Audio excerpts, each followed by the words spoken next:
since I've declared that I'm not contesting in this coming general election, this will be my final speech in this House for now, sir. Sir, I come from a family of freedom fighters. My grandfather, Sri Patu Rajgopal Naidu, was a freedom fighter, social worker, reformer, writer, right hand of legendary parliamentarian Professor N.G. Ranga, and was also MLA, MLC, and twice member of this very House, sir. My mother was a fourth-term MLA and a minister in the government of Andhra Pradesh.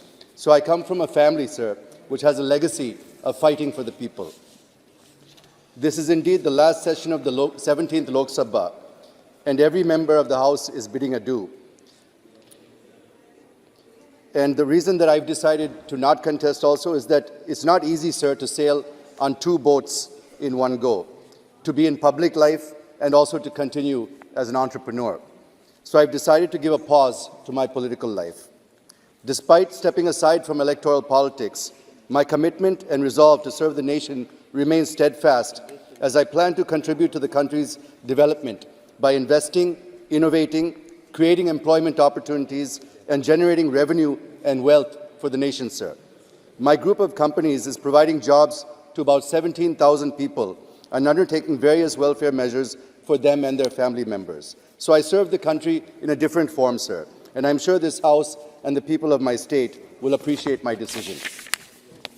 Before I start my observations on the President's address, I would like to take the opportunity to first thank our party President, Sri Nara Chandrababu Naidu Garu, who has allowed me to be part of this House twice. And I admit that I have learned a lot from him, and he has guided me during my tenure and difficult times. I also would like to thank the Honourable Speaker and all the chairmen for their help, cooperation, and guidance in this House. I also express my gratitude to the officials of the Lok Sabha Secretariat who are always ready to help the members. I particularly thank and wish to place on record my admiration for the reporters sitting at the table who record and report our speeches verbatim. When I read my speech the next day, I could not stop appreciating the flawless speech that has reached me. So I also thank them, sir. And more than anybody else, I sincerely and wholeheartedly express my deep sense of gratitude to every single team member of my Guntur parliamentary constituency, the TDP leaders and the colleagues of Guntur, without whose support, cooperation and blessings, I would not have been able to undertake my 10-year successful journey as an MP and would not have done whatever I could for the people of Guntur.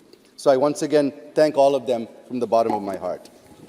Sir, I compliment the Honourable Prime Minister, Sri Modi ji, for finally consecrating the Ram Mandir temple in Ayodhya, and the entire country is greatly indebted to him.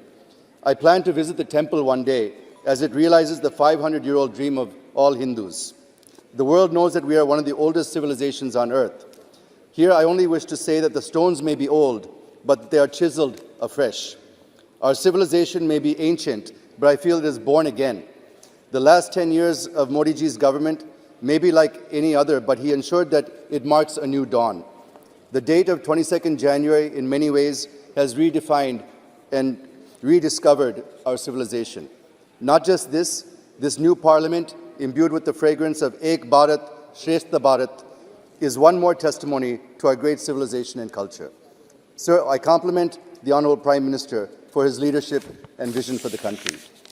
Sir, even though we are not a part of the NDA, I cannot resist my temptation to praise the government under the stewardship of Sri Modi ji over the last 10 years, how he has taken this country to new heights, and we are on the verge of becoming the third largest economy in the world. It is not just governance, but it's the leadership that counts, and Modi ji's leadership, sir. I just want to mention the top 10 achievements of this government, which has really brought me a lot of joy, sir. First, he has made our country the fastest growing economy among the G20 countries. 25 crore people have been lifted out of poverty, and 80% are being given free food grains until 2028. The credit for rolling out the GST goes to Modi ji. Forex reserves are registering $615 billion now. The push to digital India. 46% of the world's total real-time digital transactions take place in India. 1,200 crore transactions were done through the UPI in December 23. Now even Eiffel Tower tickets can be purchased through the IPI. Number 5, 34 lakh crore has been transferred through the DBT and JAM Trinity and has helped to curb corruption. Number 6, 3.75 lakh roads have been constructed in villages, 1.46 lakh national highways, and 150 airports, sir. Number 7, one nation, one power grid, one nation, one gas grid, one nation, one ration card, one rank, one pension have all been welcome, sir. Number 8, successfully dealing with the COVID pandemic and free vaccines to more than 150 countries. Number 9, 33% reservation for women, women as fighter pilots for the first time, women cadets given admission for the first time in Sainik schools and the National Defense Academy. And finally, my top 10, the 10, sir, rounding out the top 10, the PM Kisan and the PM Fasal Bima Yojana have been a great boon for the farmers of this country. Sir, you must be aware, the House is aware, that I've spoken on various subjects relating to local, state, national, and even international issues during my 10 years in this House, and gave valuable suggestions and recommendations, including in the committees that I participated in, some of which have been accepted and have been implemented as policy also. So I would like to thank Modi ji and this government for the same. With your permission, I would like to touch upon a few things which I have been able to achieve for the people of Guntur, sir.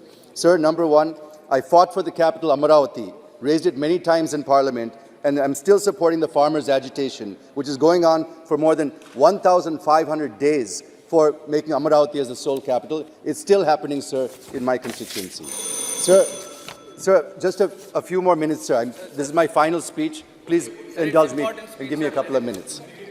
Sir, number 2, I could get 1,500 crores for the development of Amaravati and 1,000 crores for my constituency in Guntur for the underground drainage system from the central government. Nearly 20,000 houses have been sanctioned in the Guntur Lok Sabha area. 50,000 free water connections to the poor have commenced. I've been instrumental in getting chili and turmeric better remunerative price and also geotagging of chilies for export. Succeeded in getting exemption on tax on capital gains on the first sale of land for farmers from 29 villages of Amaravati. The Kondaviti Vagu lift irrigation project was completed. Many lift irrigation projects were completed in the constituencies, sir. AIMS in Mangalgiri, CHC in Tullur, and PHCs in Chebrolu, Dugrala, Vatticherukuru, and Medikonduru have been completed, sir. I played a crucial role in announcing Amaravati as a smart city. Development of Guntur road infrastructure, including the inner ring road. Various railway works under progress. 1 kV Kendra Vidyalaya at Tenali in my tenure. National Agriculture University for Guntur. 60 crores worth of development undertaken in 10 years with MP LAD and Mandrega funds. And the list goes on, sir. Sir, the Honorable President has rightly mentioned about setting up of a central tribal university in Telangana. I welcome it. But at the same time, I ask the Honorable Prime Minister as to what his government has done about various institutions mandated to be set up in the state of Andhra Pradesh under the AP Reorganization Act. As per the 13th schedule of this Act, the Government of India should set up 11 institutions, right from Tribal University to National Institute of Disaster Management.